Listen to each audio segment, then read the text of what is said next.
Jai Hind doston, welcome to Kashi Manthan Samvad. Today our guest is Lieutenant General Sanjay Kulkarni. General Kulkarni needs no introduction. His exploits during the capture of Saltoro Ridge and the Siachen glacier are legendary. And today we are going to discuss issues related to national security, both internal and external. Welcome to Kashi Manthan Samvad, sir. Thank you very much. In fact, my pleasure. Sir ये सवाल शायद 2 हफ्ते पहले हम लोगों के किसी के दिमाग में नहीं था. Agnipath scheme, tour of duty scheme, introduction हुआ. There has been a lot of grievances about it. Veterans हैं जिन्होंने चीफ ऑफ स्टाफ्स को कहा है कि spineless because they have not stood up. उन्होंने सरकार का विरोध नहीं किया. एक लेजेंडरी ऑफिसर हैं जिन्होंने इसको कहा है कि it is going to destroy the army and it is in fact going to help China and Pakistan. The youth are agitated. हम लोगों ने देखा कि काफ़ी जगह हिंसा हुई. मेरा प्रश्न ये है सर कि इस Agnipath the way forward for the arm forces, और जैसा कि हमारे वेटरन्स कह रहे हैं, उनका कहना है कि ये पॉलिटिकल जुमलेबाजी है, स्पाइनलेसनेस है और ये इंडियन आर्मी और आर्म फोर्सेस को इनफैक्ट कमज़ोर करेगी. इस पे आपका विचार क्या है? बहुत बहुत धन्यवाद. ये वाकई ऐसा विषय है. मैं कहूँगा देश की अग्नि परीक्षा जिस प्रकार से युवकों ने इतना कुछ तोड़ फोड़ किया, मुझे लगता है वो ज़रूरी नहीं था.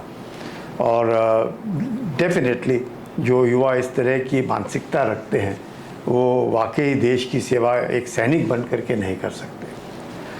और ये है कि जितने भी हमारे वेटरन्स हैं उनके अपने विचार, उनकी अपनी सोच, उनका अपना नज़रिया, उनके खुद का एक्सपीरियंस, जो शायद वो विचार रख रहे हैं वो शायद वो ले करके बोल रहे होंगे.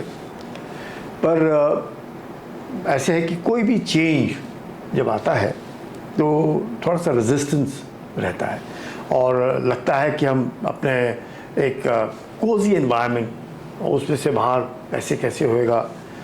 और ख़ासकर जो बातें सुनने को मिली मुझे भी, रेजिमेंटेशन पे फ़र्क पड़ेगा, नाम नमक निशान जिसके लिए हम लोग सब खड़े रहते हैं वो बर्बाद हो जाएगा, और जो फ़ौज जो मकसद है, it's a way of life that will be destroyed. मुझे ऐसे लगता है ऐसे कुछ नहीं है. और ये एक सोच जो आनी ही थी अपने ही. और ये कहना कि अमेरिका में हो सकता है, यूके में हो सकता है, इजराइल में हो सकता है, फ्रांस में हो सकता है, चाइना में हो सकता है, सब जगह हो सकता है, तो भारत इसके लिए तैयार नहीं है. लेकिन मैं कहूँगा इस पूरे पहलू के अग्निपथ के 2 मुख्य उद्देश्य, ये 2 मुख्य पहलू मैं कह सकता हूँ.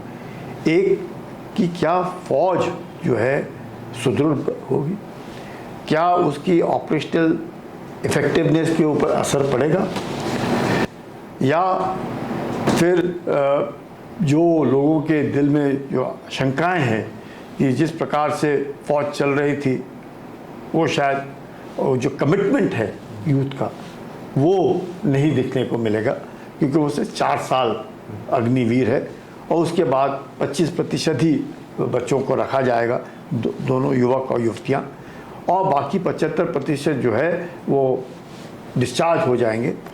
उनके भविष्य को लेकर के जो चिंता है वो मुझे लगता है भारी चिंता है.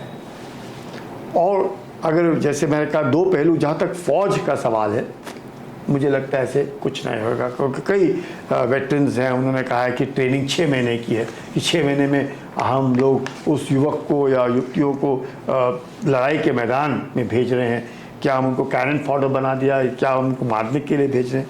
ऐसे कुछ नहीं है, क्योंकि अभी भी ट्रेनिंग जो है वो तकरीबन 9 महीने की ट्रेनिंग होती है और ये बहुत आर्काइक ट्रेनिंग है, बार बार रेपिटेटिव उन बच्चों को लेकर के है. जो मुझे अभी भी याद है, मेरे सूबेदार थे मेरे कंपनी के अंदर, और कई बार मैं उनको जब आदेश देता था तो लिखते हुए देखता था मैं उनकी नोटबुक में, और मैं झांका उनकी नोटबुक में, मैंने देखा मैं जो बोला वो तो कुछ लिखा ही नहीं है. ये तो कुछ ऐसे फोटोग्राफ, पेंटिंग, कुछ ऐसे वैसे कुछ बनाया, मुझे नहीं समझ में आया. मैं कहा सूबेदार साहब मैं आधे घंटे से आपको ब्रीफिंग कर रहा हूँ क्या करना है, और आप ये ठीक नहीं किया साहब, आपने ड्राइंग कर दिया सारा। बोले साहब अब मैं आपको सुनाता हूँ आपने क्या बोला, बस उसको देख करके वो सारा कुछ, मतलब ऐसे लोग थे, और वो मैं कहूँगा फर्स्ट क्लास, कोई कमी पेशी नहीं उनमें। उन्होंने 65 का युद्ध लड़ा, 71 का युद्ध लड़ा, ऑनरी कैप्टन बन करके घर गए। उनके पढ़ाई लिखाई जो है ना होने के बराबर, पर उनकी सोच, उनकी समझ बहुत ज़्यादा। लेकिन अब उस तरह की ट्रेनिंग जो है ज़रूरत नहीं, रेपिटेटिव ट्रेनिंग की ज़रूरत नहीं है। आजकल के युवक जो है कम से कम 10वीं पास है, 12th पास है, इसका एंट्री भी जो है 17.5 साल से लेकर 21 साल है। इस साल 2 साल की छूट है क्योंकि पिछले 2 साल से भर्ती नहीं हुई, इसलिए 23 साल कर दिया सरकार ने एक वन टाइम एक्सेप्शन देने के बाद। और मुझे लगता है वो 6 महीने की जो इंटेंसिव ट्रेनिंग दी जाएगी बहुत है, because that is basic military training. कैसे खड़ा रहना, कैसे बोलना, समझना, हथियारों के बारे में जानकारी हासिल करना, किस तरीके से फ़ौज के अंदर काम करते हैं, किस तरीके से कौन क्या है, कहाँ पे जाना है, हथियारों के बारे में, एमुनिशन के बारे में थोड़ा बहुत। तो वो जो बेसिक मिलिट्री ट्रेनिंग है मुझे लगता है 6 महीने बहुत है। और उसके बाद वो जो पलटन में जाएगा वहाँ पे वो 3.5 साल रहेगा। उसमें उसको जो बेसिक जो मैं कहूँगा जिस एरिया में उसने ऑपरेट करना है, चाहे वो काउंटेंस एजेंसी में है, हाई ऑल्टीट्यूड में है, रेतीले इलाके में है, जंगल इलाके में है, तो उसको वहाँ की ट्रेनिंग उसको वहाँ दी जाएगी। उसके बाद जो है 3.5 साल में अमूमन जो सिपाही बनते हैं उनको 2 महीने की छुट्टी दी जाती है सालाना, इसको 1 महीने की छुट्टी होगी। बिकॉज वो आया उस मकसद से नहीं है कि उसने नौकरी के हिसाब से, फौज है it's a way of life. लेकिन अब जो दूसरा पहलू की मैं बात कर रहा था कि हर कोई देश सेवा भी करना चाहता है और अपना भविष्य भी सुरक्षित देखना चाहता है, वो बहुत ज़रूरी है, जिसके लिए भारत में कहेंगे एक तरीके से जब से 1947 के बाद अब जो सोशलिस्टिक पैटर्न ऑफ सोसाइटी में जाते हैं कि सरकार ही सबकी देखभाल करेगी, सरकार ही सबको खाना खिलाएगी, सरकार ही सबको घर भी देगी, सरकार ही सब कुछ, मतलब सरकार, और बेतरतीब आबादी बढ़ रही है पर सरकार ही सब कुछ करेगी। तो उस नज़रिए से थोड़ा सा हट करके कि सरकार ज़रूर आपके भविष्य को सुरक्षित करेगी। आप समझ सकते हैं कि 18 साल में अगर लड़का या लड़की आते हैं और 4 साल करते हैं, 22 साल की उम्र में बाहर निकलते हैं अग्निवीर बन के, व्हाट अ ट्रांसफॉर्मेशन उस बच्चे में देखेंगे आप। उसका चाल चलन, बात करना, नज़रिया, एटीट्यूड, पॉजिटिविटी, कर मिटने की भावना, अनुशासन, ये जो भावनाएं हैं जिसके लिए मुझे लगता है, अगर मैं कहूँ कि नूतन की माँ जो है, जो एक्ट्रेस थी नूतन और तनुजा, उनकी माँ ने अपनी दोनों लड़कियों को स्विट्ज़रलैंड के फिनिशिंग स्कूल में भेजा कि वो जब आए तो वो क्लास होना चाहिए और ऐसे नहीं लगना चाहिए वो कहीं की लड़कियां हैं, या जबकि उनकी माँ भी बहुत फेमस एक्ट्रेस थी, उसके बावजूद उस माहौल में भी पलने के बावजूद भी उनकी माँ को लगा कि मेरी दोनों लड़कियों ने स्विट्ज़रलैंड में फिनिशिंग स्कूल में जाना चाहिए, जिससे कि वो जब आए तो पॉलिश होकर के आए। तो आप सोचिए 18 साल के बच्चे को आप 4 साल पॉलिश करके आप बाहर भेज रहे हैं, उसमें उसकी जो काबिलियत है उसको निखार रहे हैं, उसके साथ साथ उसके एजुकेशन के ऊपर नज़र रख रहे हैं, उसको क्रेडिट दे रहे हैं, उसको तैयार करा रहे हैं। 25% उनमें से जो फौज में रहना चाहते हैं उनको सिपाही बना रहे हैं, जो 75% बाहर गए उनके लिए आपने PSUs में रिजर्वेशंस हैं, आपके बाकी सेंट्रल आर्मड पुलिस फोर्सेस में रिजर्वेशंस हैं, बैंकिंग में रिजर्वेशंस, एजुकेशन में रिजर्वेशंस, रेलवेज में रिजर्वेशंस, सब जगह पे इनके लिए सहूलियतें हैं, जो जिसका मुझे उम्मीद है कि सरकार नोटिफिकेशन जरूर करेगी, because that is something which will, जो बच्चे हैं उनमें एक तरीके से उनकी हौसला अफजाई और उनको ये लगेगा कि सरकार ने, बिल्कुल सरकार ने सिर्फ वादे नहीं किए हैं, उन वादों को नोटिफिकेशन के द्वारा दिखाया है और उनको भी लगेगा कि क्या। उसके अलावा जो अपना व्यापार चलाना चाहते हैं, जिसके लिए वो सेवा निधि देंगे, जिसमें तकरीबन आज की तारीख में तो 11 लाख और आई थिंक 71,000 71,000 रुपये, हो सकता है उस वक्त तक 12 लाख हो जाए, हो सकता है ज़्यादा हो जाए, पर इतना तो अश्योर्ड है। वो पूंजी लेकर के 22 साल का बच्चा, आप देखते हो वो क्या नहीं कर सकता, अपना व्यापार चलाना चाहे। Corporate world are waiting to get this finished product, जिसको अनुशासन है, मिटने की भावना है, डिसिप्लिन और वो स्किल्स लेकर के आ रहा है। तो मुझे लगता है it's a win win situation, क्योंकि फौज में जो एवरेज एज अभी 36 साल हो गई है, that will drop to 26, because सरकार भी सोच रही है कि demographic dividend which is tech savvy, जो आज बच्चे को किसी को मोबाइल दे दो, सबके पास मोबाइल और सबके पास स्मार्टफोन्स, सब इस्तेमाल करना जानते हैं, छोटे छोटे बच्चे जानते हैं, बच्चों को तीसरी कक्षा से कंप्यूटर्स के साथ वाकफियत। तो मुझे लगता है ऐसे माहौल में अगर हम उनको इस्तेमाल ना करें तो मुझे लगता है बहुत ही मुझे लगता है we have to prepare for the future. और फ्यूचर, क्योंकि खासकर जैसे आपने ठीक कहा, पाकिस्तान और चीन हमारा दुश्मन है, इसमें हम लोगों को शक नहीं होना चाहिए।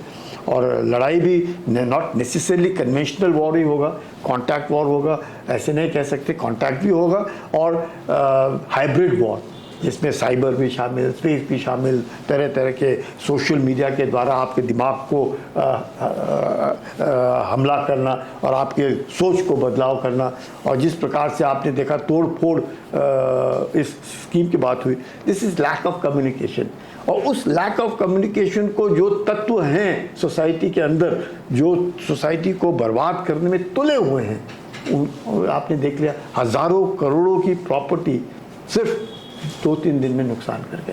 मतलब अगर कोई ये सोचता है कि देश को पेंशन बचाने के लिए मॉडर्नाइजेशन, ये तो फूंक दिया इन्होंने एक ही दिन में, तो ज़रूर उसका मुझे लगता है by product of the scheme is definitely savings.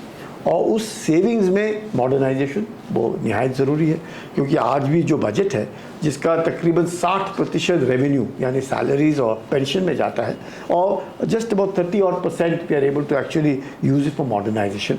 सो उसका असर इमीडिएट नहीं है, 15-1 साल के बाद होगा। तो ये कहना कि सिर्फ for saving that we have brought in this scheme will not be right, it is a by product of that particular scheme. So ये अग्निपथ स्कीम, जिसमें ये अग्निवीर और अग्निवीर में 25% सिपाही और बाकी 75% बाहर डिस्चार्ज, जिनका भविष्य भी सुरक्षित है, वो मुझे लगता है शायद कहीं पर वो युवकों के दिल में नहीं बैठा। एक सोच थी देश की सेवा करेंगे, पर मेरी सेवा कौन करेगा, मेरे माँ बाप की सेवा कौन करेगा, मेरे घर वालों को कौन देखभाल करेगा, और वो जो था I think that overpowered, and लोगों ने शायद उस नैरेटिव को ट्विस्ट करके ये कर दिया। और आज मुझे लगता है शायद धीरे धीरे जिस प्रकार से सरकार नोटिफिकेशन निकालेगी, इस बात का सुरक्षित करेगी कि उनका भविष्य जो है सुरक्षित है, मुझे लगता है आप देखेंगे कि कम से कम 46,000 का रिक्रूटमेंट है, और 46,000 का recruitment every year for minimum 4 years. कई वेटरन्स ने कहा है कि पायलट प्रोजेक्ट क्यों नहीं लाए जी, वो ये भी एक बहुत बड़ी सबक कि शायद ऐसा एक ट्रांसफॉर्मेटरी एवोल्यूशन जो लाने की कोशिश की, ऐसे झटके में लाए, पायलट प्रोजेक्ट क्यों नहीं लाए, धीरे धीरे ऐसे है कि आप पायलट प्रोजेक्ट लाएंगे, ये पायलट प्रोजेक्ट ही समझिए। हमारे पास आज की तारीख में 1.5 लाख सैनिकों की कमी है। तो जब शेखतकर कमेटी का सदस्य था, तो हम लोग भी टीथ टू टेल रेशो में बैलेंसिंग एंड इंश्योरिंग कि कॉम्बैट पोटेंशियल खामी ना आए। लेकिन जिस प्रकार से नए नए आले आ रहे हैं विच आर फोर्स मल्टीप्लायर, जहाँ पे पहले 4 आदमी की ज़रूरत पड़ती थी, अब शायद 2 ही आदमियों से काम हो जाता है, क्योंकि आले अपने पास ऐसे, चाहे वो सर्वेलेंस के हैं, रिकॉनेसेंस के हैं, ड्रोन हैं, आपके पास मोबाइल कनेक्टिविटी है। तो ये सब तरह के जो आले हैं, पहले अगर आपको मालूम करना था कि आपके सामने दुश्मन है वो क्या कर रहा है, अब आपको जाने की ज़रूरत नहीं, आपको ड्रोन ही बता देगा, आपको आले हैं रिकॉनेसेंस की वो बता देंगे, सर्वेलेंस डेट्स हैं वो बता देंगे। तो काफ़ी कुछ ऐसे आले आने के कारण इतनी नफरी की ज़रूरत नहीं पड़ेगी। लेकिन ये कहना कि नहीं पड़ेगी मतलब कैन नॉट बिकम एकदम ड्रास्टिक कट। बट मुझे लगता है ये स्कीम मेरी राय में सफल होगी। लोग जब इसके बारे में समझेंगे, मैंने जैसे कहा 22 साल आपकी यूनिवर्सिटी में देख लीजिएगा, जो पीएचडी करने के लिए आता है उसको 12,000 या 15,000 रुपये सरकार देती है। वो 3-4 साल मेहनत करता है, रिसर्च करता है, फिर पीएचडी करता है, उसकी उम्र 26-27 साल हो जाती है। यहाँ पे तो इसने 22 साल की उम्र में उसने, सरकार ने उसको 12 लाख रुपए दिए, और उसको अगर खुदा ना खास्ता वो शहीद हो जाता है, सपोज जी किसी कारण से हो जाए, 1 करोड़, जिसके लिए उसने 1 पैसा नहीं देना है। 48 लाख का तो उसका नॉन कॉन्ट्रीब्यूटरी इंश्योरेंस, 44 लाख का उसको सरकार ग्रेच्युटी, और उसके अलावा अगर अपाहिज हो जाता है किसी कारण से, 44 लाख रुपए अपाहिज होने के, 100% डिसेबिलिटी के। तो मुझे लगता है सरकार ने इंसेंटिव्स काफ़ी हैं, और किसी भी युवक के दिल में ये नहीं आना चाहिए कि मेरा भविष्य सुरक्षित है सरकारी नौकरी में, जो 25% आएंगे, बाकी भी बाद में जो 75% सरकारी नौकरी में जाएंगे। उसके अलावा अगर कोई पढ़ाई में इच्छुक है और आगे पढ़ना चाहता है, मुझे तो लग रहा है कि 4 साल के बाद जो 25% फौज में सिपाही बन के आएंगे, वो तो मुझे अब लगता है वो अपनी गाड़ी चला करके आएगा। हाँ, मैं भाई गाड़ी चला, आप आपने मुझे 12 लाख दिए, मैंने 3 लाख की गाड़ी खरीद ली। मतलब उसका जो रहने का स्तर है, standard of living will also go up. It is how he thinks, positivity और सोच सकारात्मक होने चाहिए। अगर आप उस सोच से चले, नहीं मेरा क्या होगा, तो कभी भी आदमी खुश नहीं रहेगा। मुझे लगता है सरकार ने ज़बरदस्त इन्वेस्टमेंट किया है आज के युवा और युवतियों में, जिसका भविष्य उज्जवल हो, उसके देश की सेवा भी करे और देश के तरक्की में उसका क्या उसके कंट्रीब्यूशन जो है वो होना ज़रूरी। मुझे लगता है very well founded scheme, and दो माय ओन वेटरन कम्युनिटी भी उनके अपने सोच हो सकती है, उनके अपने एप्रीहेंशन हो सकते हैं, लेकिन जहाँ तक फ़ौज का सवाल है, मैं कहूँगा फ़ौज को आप कैसे भी, बच्चे जो आ रहे हैं, और कईयों का कहना है कि साहब 4 साल में वो बच्चे आएंगे ही नहीं जो आपको चाहिए, जो जिनमें वो जोश, जज्बा, जुनून है, वो नहीं आएगा। कैसे हो सकता नहीं आएगा? We are using the demographic dividend. एक वैकेंसी के लिए आज की तारीख में तकरीबन 75 से 100 बच्चे दौड़ते हैं एक वैकेंसी के लिए, उसमें कोई खामी नहीं आई। और it's a 4 years work in progress. अभी तो तुरंत नहीं चाहिए ना, 4 साल, उसके बाद I think this 75% the success and the settlement और रिहेबिलिटेशन ऑफ 75% विल देन एक माहौल पैदा होगा, एक इकोसिस्टम पैदा होगा, जब लोगों को लगेगा अरे मैं फ़ौज में सिपाही बन के 25 में रहा, वो जो बाहर गया वो तो ज़्यादा मौज कर रहा है, वो तो ज़्यादा अच्छा रह रहा है, उसने तो जल्दी घर बना लिया, उसने तो गाड़ी भी खरीद ली, वो कॉर्पोरेट वर्ल्ड में सेटल भी हो गया, वो तो मोर स्टेबल एनवायरनमेंट में रह रहा है। मैं तो एक जगह से दूसरी जगह से तीसरी जगह परिवार के बिना रह रहा हूँ। So I think it's just a question of time, people will realise it's a fantastic scheme and we will stand to benefit as armed forces. This is my feeling. और ये जो जाएंगे बाहर अग्निवीर, सक्सेस।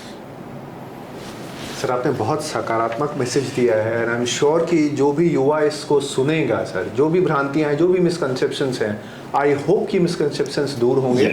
और ये जो देश में एक अराजकता का माहौल था कुछ ही दिनों के लिए, इस पे एक पूर्ण विराम लगेगा, एक फुल स्टॉप लगेगा। बिल्कुल लगना भी चाहिए, क्योंकि फौज में फौज ही नहीं, आप देखिएगा पुलिस वेरिफिकेशन, कोई भी सरकारी नौकरी के लिए पुलिस वेरिफिकेशन की ज़रूरत होती है। अगर ये युवक या युवती पाए गए हैं ऐसे माहौल में तोड़ फोड़ के, उनको नौकरी मिलना नामुमकिन, बिकॉज पुलिस वेरिफिकेशन में वो कभी पास नहीं होएगा। तो आप रिटर्न पास हो गया, फिजिकल पास हो गया, मेडिकल पास हो गए, लेकिन पुलिस वेरिफिकेशन ने आपको रोक दिया, और ऐसा रोका कि आपकी उम्र ही ऊपर हो गई, और जब क्लियरेंस मिला आप 22 साल के हो गए। अभी तो ठीक है 23 साल तक 1 साल है, अगले साल से तो 21 साल ही हो जाएगा, आप 21 साल के बाहर कर जाएंगे, पुलिस वेरिफिकेशन नहीं होएगा, क्योंकि उनको शक है कि आप उस ट्रेन के जलाने में थे, या बस के जलाने में थे, या आप ऐसे माहौल में थे जो गलत काम था। तो देश का प्रॉपर्टी, जो पब्लिक प्रॉपर्टी है, उसका नुकसान तो कभी नहीं होना चाहिए। बहुत मुश्किल होता है। अब हम कहते हैं बचत, हम कहते हैं हमारा देश उन देशों में देखना चाहते हैं, हम लोग उन्नति करना चाहते हैं, $5 ट्रिलियन की इकॉनमी देखना चाहते हैं और भी आगे देखना चाहते हैं। चीन तो हमसे 5 गुना आगे चला गया और ये देश तो देख रहा है। ये भारत के अंदर छोटा सा भी रिफॉर्म लाने की कोशिश करो तो इतना सारा backlash, which is not good, which is not good. I think Pakistan भी देखें, पाकिस्तान के तो ISI इज एब्सोल्युटली ऑपरेटिव। वो तो ऐसे ही चाहते हैं कि हम तो डूबे सनम, तुम्हें भी ले डूबेंगे। तो ये हालत है। तो ऐसे माहौल में मुझे लगता है, जब हमें मालूम है कि हमारे दो दुश्मन दोनों पड़ोसी हैं, तो मुझे लगता है हम लोगों का कर्तव्य बनता है कि हम देश के कम से कम सुरक्षा को लेकर के ऐसे छेड़छाड़ या खिलाड़ ना करें। तो ये युवाओं के लिए भी मैसेज है जो इस कार्यक्रम को देखेंगे कि जो जनरल कुलकर्णी ने हमारे विचार शेयर किए, इन पे ध्यान दें। देश की सुरक्षा के लिए अगर अग्रणी हैं तो हर तरीके से देश को सुरक्षित बनाएं, उसको किसी भी तरीके से असुरक्षित न करें। Sir, you just spoke of China. I will shift topics to the our external borders. Recently there was this Shangri-La conference dialogues in Singapore, where the Chinese Defense Minister General Wang Feihe, he spoke of, he was very combative there. He said he basically blamed India for all the problems in eastern Ladakh, the standoff in Ladakh, and then they have been building infrastructure in Ladakh, Tibet to be more specific, and 30 airfields are supposed to be built in Tibet. 2 are already operational in Depsang Plains. In fact, the US General of the Pacific Army, Charles Flynn, he said he spoke of the infrastructure development being alarming and eye-opening. You as a China watcher, sir, how do you see this progressing? Basically, is conflict between India and China inevitable given the hegemonic designs of the Communist Party of China and especially Xi Jinping? 100% alarming. Let there not be any doubt. China cannot be trusted. It's not now. Ever since 1949, since the People's Republic has come in, the days of Mao Zedong and there, China could never be trusted. And there are numerous books today wherein a lot of people who have been ambassadors in China, have been foreign secretaries, have written on what this Middle Kingdom is all about. And this Middle Kingdom, the Chinese have always thought that, and we have always sort of underplayed, and you could say not appeasement as such, but from the very beginning, we thought that China should be a good neighbor of India, because China was never a neighbor of India. It was the Tibet that was the neighbor. And ever since the People's Republic of China took charge of China from 1st of October 1949, and we got independence on the 15th of August 1947, you realize the Chinese have slowly and steadily kept us engaged in talks, have continuously built their infrastructure, have ensured at all times that they remain in complete grip in areas of Tibet and Xinjiang, and have never left a stone unturned to see that India should be seen as something like their own, but a lesser thing. It's like, seeing it more as a surrogate state wanting to make it India. But India is an old civilization, as much as China is an old civilization. But over a period of time, the Chinese have invested billions of dollars in Tibet.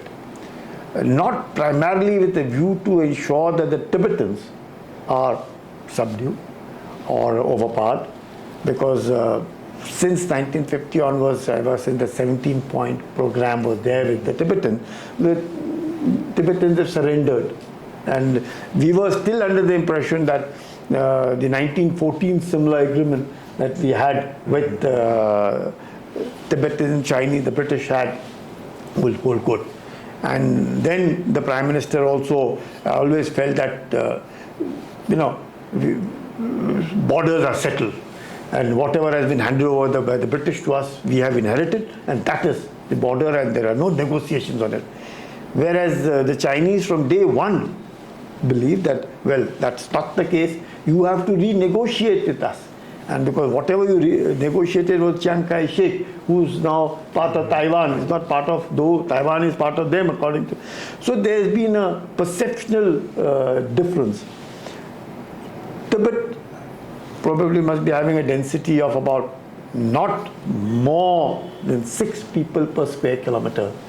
An investment of billions of dollars in terms of railway line coming up to Lhasa, now being connected to Kathmandu. You can see the number of airfields, like you rightly said, 30 odd airfields. 30. Some of these airports are almost international standard airports that have come up. Roads, you will not see a vehicle for miles. Miles. Look at the kind of roads that we have, and you see the kind of vehicles that we see on the road. Not one vehicle you will see other than a military vehicle.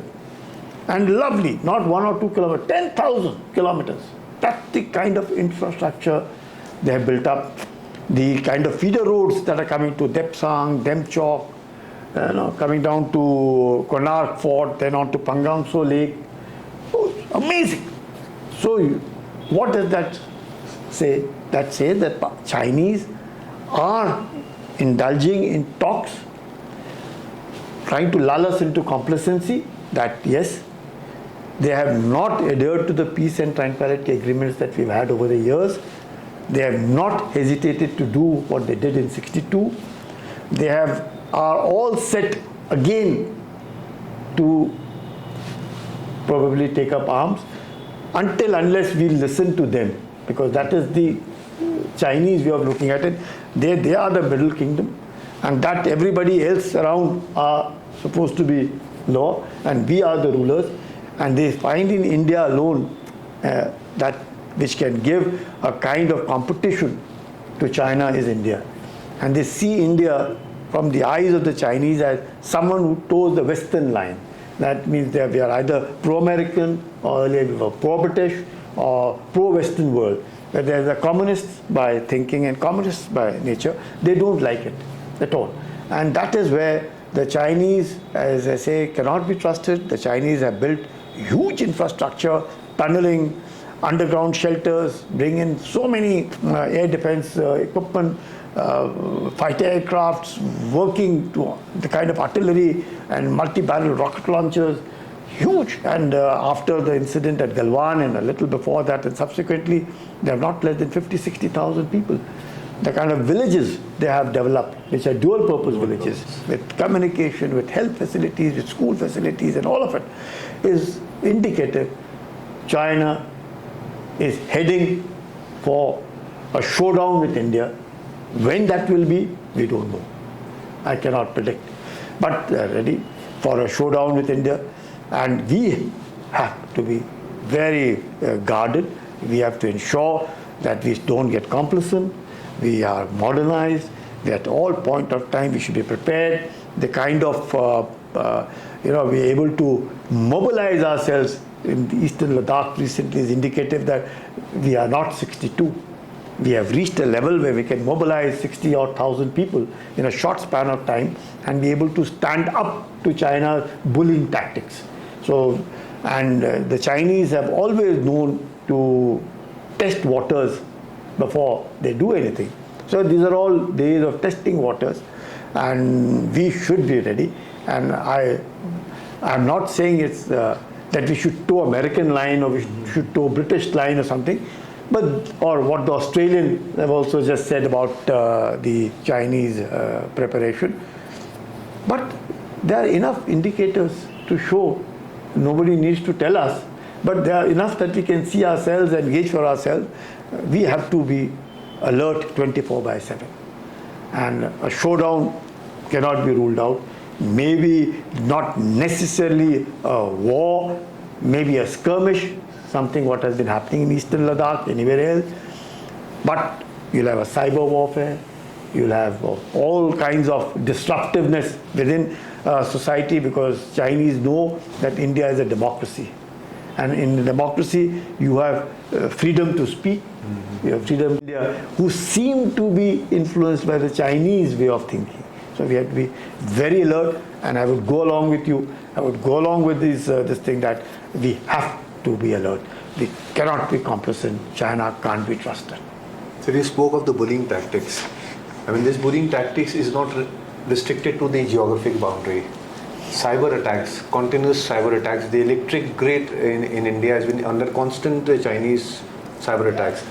America itself is a victim of these theft of intellectual property rights. So, I mean, there has been, till very recently, sir, the Indian corporate system, the Indian governmental system has been using the Chinese electronic system in various places, which can be used as Trojan horses during times of conflict. So, how prepared are we to face this hybrid war in the technological world? You know, that's something which we really need to look into. Preparation on, yes, there's no doubt. We are preparing ourselves, but this field is dynamic. It's rapidly changing. Say, for instance, supposing they hit our banks, we should be quick enough in 3 minutes to be able to hit their power structure. Unless we have a deterrence in any field, you will find they will do those bullying tactics.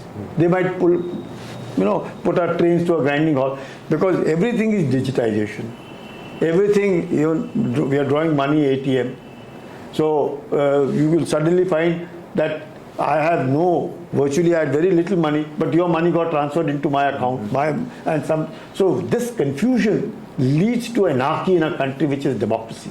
So we have to avoid that. And Chinese are past masters, or anybody for that matter, because they have regular people indulging in only these kind of things. So they have cyber warriors who are doing all this. So we really need to have a counter to everything. Because first, to be able to prevent a cyber attack, but should a cyber attack take place, be able to attack within a time that instantly, because in China, nothing happens without the knowledge of the top man. In India, so many things can happen without anybody knowing what's going on. But not in China. It's a communist country. It's headed by Xi Jinping, and that's where it is. You'll be surprised that Tibet, when it was finally annexed or captured by China, who was his leader? Deng Xiaoping. It was under Deng Xiaoping in 1949, 1950 that Mao Zedong gave orders to Deng Xiaoping to attack and capture Tibet. Same man brought reforms and said to be rich is not any crime. So you can find Chinese adapt themselves. When I visited China a little before the Olympics, they were in the way of doing things. And the Chinese people, when even Deng Xiaoping, all subsequent people, they have a vision. They would say China will be what it will be next 25 years and 50 years. And you find they follow the path and probably achieve it. If they said that the railway line will come to Lhasa in a specific year, 1996, it will be there in 1996, maybe 1 year before.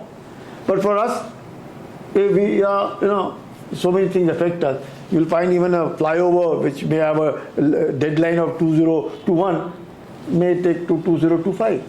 So we are so we have to sort of ensure that we have to stand up to China in all fields, and Chinese need not necessarily do from their own soil. They have these small islands in the Pacific and everywhere who the Chinese are virtually giving huge money, and they are virtually working as their surrogates. The servers can be there, and the attacks could be coming from those countries, and we will not even know. And the Chinese will stay aloof, saying that we are not doing anything. We don't know from where it's come, but we know where it has come. They're working on the direction of their masters. So cyber warfare is something that you rightly said. It's a very serious thing. It can be more serious than a war, because it can absolutely upset your economy. It can upset your normal routines. Supposing you're in an operation theatre and power just goes off. By the time the generator comes and by the time the whole thing takes place, it will be too late. And not everybody can afford to have 24/7 generators. So you find lots of things will go haywire. You'll find aircraft, ATC will go off Everything, the pilot is just dependent on that. The ATC is not giving orders to whether land or take off, or to when to land and when to take off. You will find the fuel has run short. So we have to be very careful. It's a very dangerous thing that can happen. And therefore, the only way as I look is a deterrence. The nation which does, whether it is Pakistan, China or any country, the retaliation has to be tough. You do here, I'll do it there. Then only you will find that the nation will not. Because next time, supposing they hit banking, you hit power. They hit power, you hit their railways. You hit their railways, you hit their air. You will find that people are alert. And this is 24/7. Every minute you have to be vigilant, because you don't know when and which virus will be sent from where. So I think it's a very, very serious threat. We are up to it, we are at it, but we have to be very, very cautious and conscious of the fact that we have enemies around us. And there are enough enemies within. And those enemies also are sometimes more dangerous than the enemies outside. So we have to really be very, very careful to handle all this. But yes, you are right that cyber is something which we have to be up and about. Now about the Chinese, I would say, I will be very blunt, that the Chinese is stooge on our western frontier, sir. They're going, Pakistan is going to, it's perhaps going to get out of the FATF list by October. They have still not taken any action against the 2611, Pulwama, Uri. I mean, the list is endless. But they might just get out of the list. Now, I mean, Pakistan is one of the nations which I don't think is ever going to reconcile to the existence of India, although it says otherwise, that India is not reconciling to their existence. Do you see this the moment it gets out of FATF, sir? Do you perceive that there's going to be an increase in cross-border incursions, attacks, the terrorist bit, sir? I'm talking about the terrorism thing. Because there seems to be a lull, because we are in the hold of Kashmir, getting a firm grip over Kashmir. So do you perceive a rise in their terrorist activities once they get out of the list? See, the Financial Action Task Force speaks more on terror funding, to which Pakistan has not actually been able to justify FATF, that they are not involved. But they are deeply involved. That is why they are on the grey list. But the very fact that countries like Turkey, China stand by them, they are not getting blacklisted. If they get blacklisted, then there is a problem. But I think recently the minister just gave a rule saying that only one odd out of the 27 conditions are left, and hopefully they will come out of the FATF. But Pakistan cannot change. And now Pakistan, which has a very deep relationship with China, where they say it is higher than the Himalayas and deeper than the ocean and sweeter than the honey. So it's impossible. And Pakistan has now virtually got into a death trap. A death trap and a debt trap, both with China. And Chinese are very keen that they must make the China-Pakistan economic corridor, because they intend, if you look back in 1963, they forced Pakistan to give Shaksgam Valley, and that forcing Shaksgam Valley to them, or gifting it to them, was with a view to settle the boundary dispute. But that boundary dispute settlement was primarily because from Khunjara Pass, they wanted a entry into the warm waters of the Indian Ocean, for which now they have already Gwadar is in their hand, and you find what is going on in Balochistan is well known. So Pakistan has virtually become like a satellite of China, and because economy, this thing, and secondly because Pakistan is controlled by army. That's the only army in the world which has a nation to itself. So with that as a backdrop, where Pakistan, where even Imran Khan always said that ISI knows more about me than I know about myself, and ISI is controlling everything, and ISI is controlling everything, there is no denying the fact.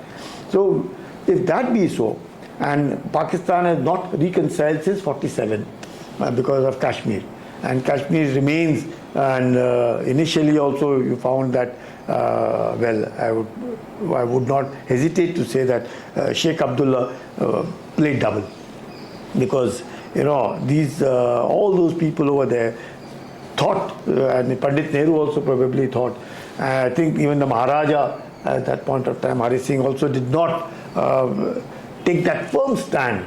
And I find that even Dr. Karan Singh, when he gives a statement like this, that we have we have not merged with India, which seems incorrect.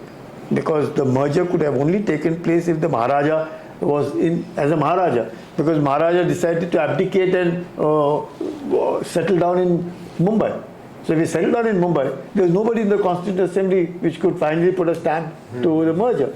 So accession is one part, and he plays on the merger part, which I thought a person who has stayed as a Sadr Riyasat for 18 years, stayed 18 years subsequently as a cabinet minister, if he has this reservation, then probably there is something wrong in, he is a brilliant man, a man we all respect. But whatever be the view, I don't think anybody stopped from merging, if that be so, because the instrument of accession is the same. Everybody said. And who will merge? The Maharaja will merge, no? Dr. Karan Singh wasn't the Maharaja, he was the regent prince. So, but the Maharaja has been virtually left and settled on in Mumbai. Then when the Constituent Assembly was dissolved, he ought to have been there to say, to put us. But if there is nobody, Sheikh Abdullah could not have merged, Karan Singh could not have merged, the Maharaja should have merged. The Maharaja is not there only. So I think this kind of play of words create a little bit of a, what could be said from heart. There is some thing which is missing, which is being exploited by the locals. And because of the exploitation by the local politicians over there, you find that the much that people will say from 1989 ke baad, everything has gone wrong and militancy picked up. I was there in 1977 in Tandhar and Baramulla and Kupwara. I remember they used to say, "Aap kahan se aaye?" Hindustan se aaye. What do you mean Hindustan se aaye? Ye to Hindustan hi hai. नहीं ये कश्मीर है, आप हिंदुस्तान से आए. I am talking way back. So this mindset had to be changed, which Pakistan exploited it. ISI has got deep roots into it. There is a feeling that they're exploiting, they can go and settle everywhere in the country, but nobody can go and settle over there. So despite Article 370 abrogated, 35 Alpha abrogated, you still find there is yet not that kind of, you find minority killings taking place. You find some people who they term mukhbirs are being eliminated, so that you kill one, scare thousands. In this environment, where rightly you said, Pakistan now, under directions of China, will ensure that Pakistan continues its nefarious activities and terrorism will continue, because India is a democracy.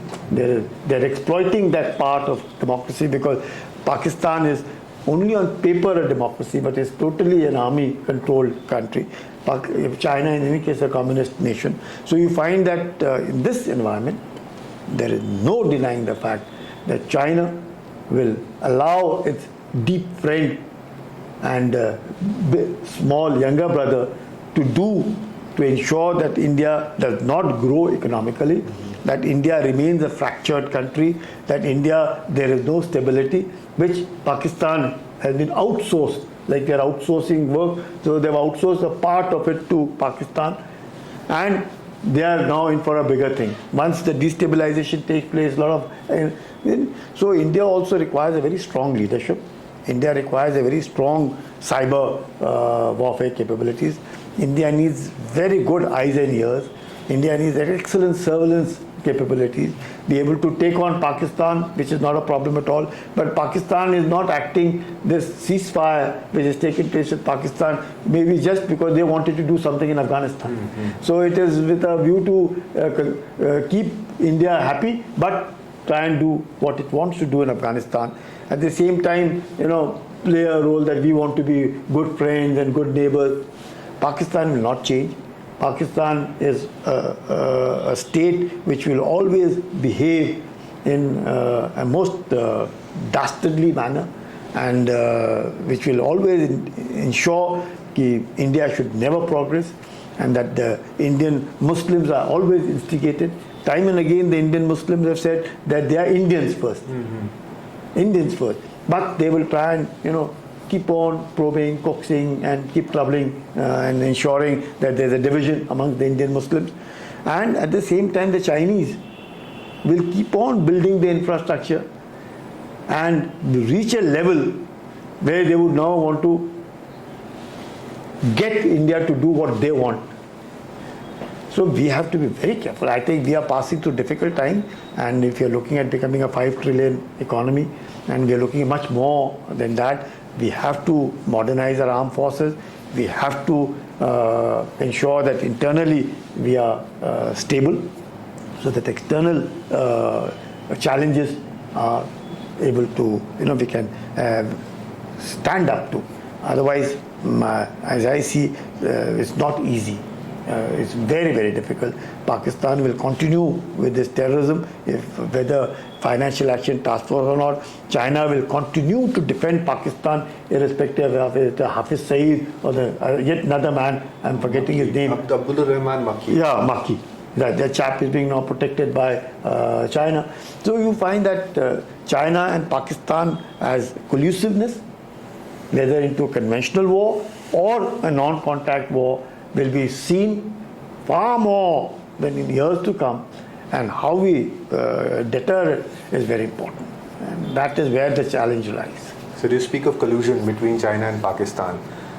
Now the importance of Siachen comes into play, and no interview with you can be complete without the reference of Siachen.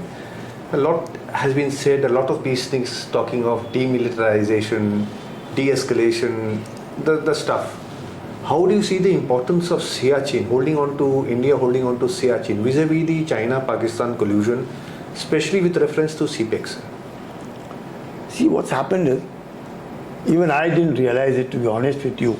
Your magnanimity to say that Siachen can't be spoken without me, but no, I don't say that, because it's been there since the time Colonel Bull Kumar actually, noticed it to a German friend of his who had a map, and that is where the importance of Siachen came up, because the Pakistanis were sponsoring expeditions to Siachen from the two main passes of the Soltoro Ridge, called Belafondla and Siala, but most of the expeditions will be coming through Belafondla.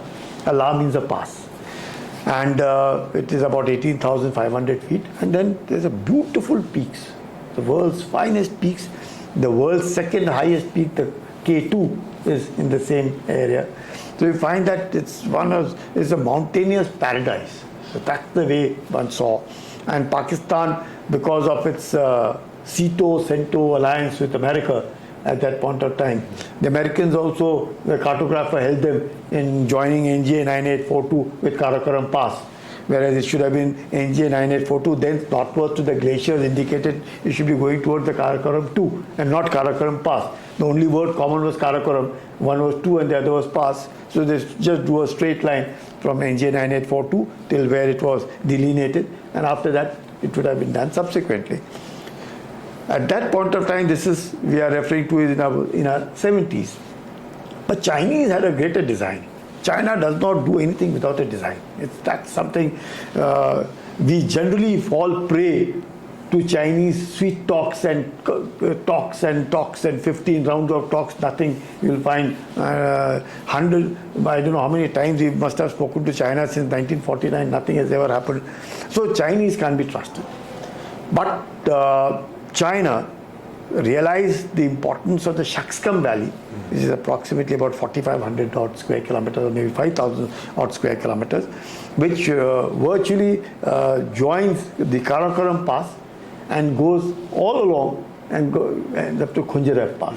Now this entire Shaksgam Valley, which they wanted, the Pakistan wanted the grazing rights of Hunza, and so they said, and in any case, Pakistan, after the 1962 war, where there was a debacle, they thought that Pakistan should maintain very good relations with China, and they gifted that.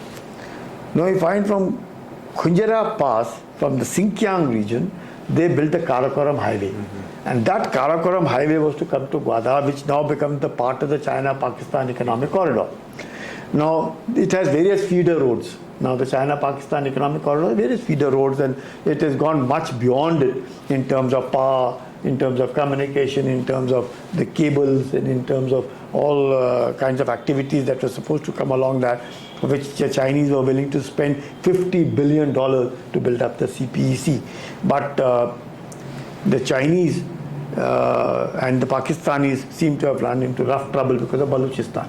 The Balochis have not liked it because the Balochis have always felt that the Pakistanis exploited them till now. And now they have outsourced the exploitation to China. So the minerals of Balochistan and the entire geography of Balochistan would be changed by the Chinese having come in. And Gwadar would now, in any case, has gone into the hands of Pakistan, but Pakistan in the hands of China. And through Gwadar, the Chinese find a warm water inlet. So they are willing to do that. As a backdrop to this, where does Siachen stand now? That's where, Siachen is just adjoining the Shaksgam Valley. That is, if you look at it, if you're looking straight into it, you'll find to the east of it is the Shaksgam Valley, and to west of it is Gilgit-Kazoo, which is part of the Pakistan-occupied Kashmir of the Gilgit-Baltistan. Now, if the importance, because once you stand at Indrakol, you are virtually looking at China, Pakistan, Tajikistan, all of it. That's the corridor, that Afghanistan, that Wakhan corridor that stretch into it. So you can see that that's a place. And obviously, what the Chinese would want is, we have virtually like a dagger gone in with the Siachen, which is 76 kilometers long. The Saltoro ridgeline is about 110 kilometers. We're deep in. We have prevented China and Pakistan from shaking hands, and we have ensured that what is ours and nobody will take it. Otherwise, they would have just joined, and now what is happening in Eastern Ladakh, you see the kind of reaction that the Chinese on the DBO-Shok road and the reaction by the construction of that road has been so violent that the relations between India and China are its lowest. Yes. Even though the trade seems to be doing well, over $100 billion trade is going on, but relationship is bad. There's virtually, the troops are facing each other. That camaraderie which had been built after the peace and tranquility agreement is thrown away to wind. There's nothing like that. And each one of us is suspect of each other's movement over there. So Siachen per se prevents Pakistan from joining hands with China. Chinese constantly feel uneasy where they have invested $50 billion in CPEC, that it could well be threatened by India because of today, you have weapons that can interfere even up to 100 kilometers without any problem. So we are already there, so interference can be there. We have drones, we can oversee what activities take. So they don't feel comfortable. And why? What is happening in Eastern Ladakh is because the Siachen, the road which they have built and through Eastern Ladakh, is they want us to be 100 kilometers away if need be, and that is why the Galwan thing took place, because with the Galwan in their possession, they would have been overseen, or rather they would have dominated the Shok DBO road. So that has been prevented. So we find China is always at something in a manner that India must remain checked, and Pakistan plays in its hand. And therefore Siachen today, and much that you said then, that peace park and demilitarization, Pakistan should never be trusted. Never. Irrespective, even if people say 5 crore kharcha hota hai din ka, nothing, peanuts. But the very fact that today any Indian soldier who serves in Siachen comes back with pride and feels that yes, he has served in Siachen, and that feeling, that attitude, that training helped us to face the Chinese in Eastern Ladakh.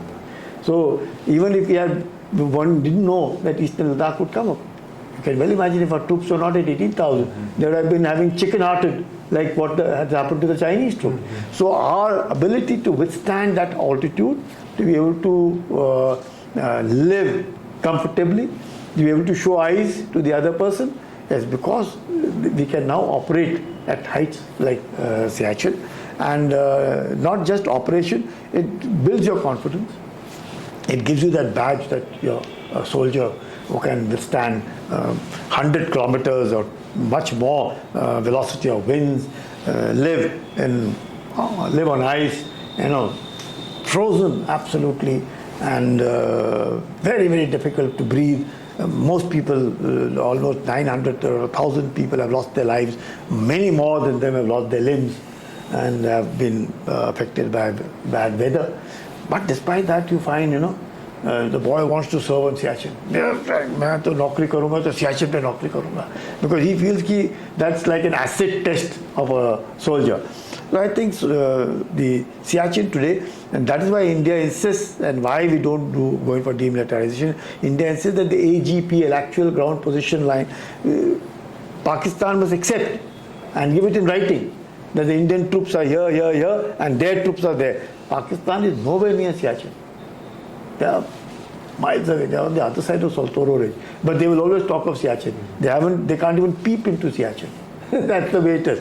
But chalo, that doesn't really make any difference. But my recommendation would be, we must not ever vacate Siachen, for a very simple reason that Pakistan and China are both nations which cannot be trusted, and you lose height in a mountain, you cannot recapture it, and you lose troops, what we have seen in Kargil, what happened. So no way, no question, because we would be losing far many number of troops if ever vacate such heights which we have occupied. And in mountains, mountains favor defenders, and that's the way I see. Siachen must never be vacated, and we must never fall into a trap of demilitarizing it, making it into a peace zone. Nothing whatsoever. On this note, sir, thank you. Thank you for being on the show, and thank you for being patient with our questions. Not at all. You, my pleasure. Thank you. I think I have sort of, enjoyed talking to you, and thank you very much for inviting me to Banaras Hindu University. I couldn't have asked for a better place than Banaras Hindu University to be able to speak to you. Thank you very much, sir. Thank you. और आप सबसे अनुरोध है, जो भी देख रहे हैं, कि आप इस तरह से हमारे वीडियोस को देखें, शेयर करें, सब्सक्राइब करें, जिससे हमारी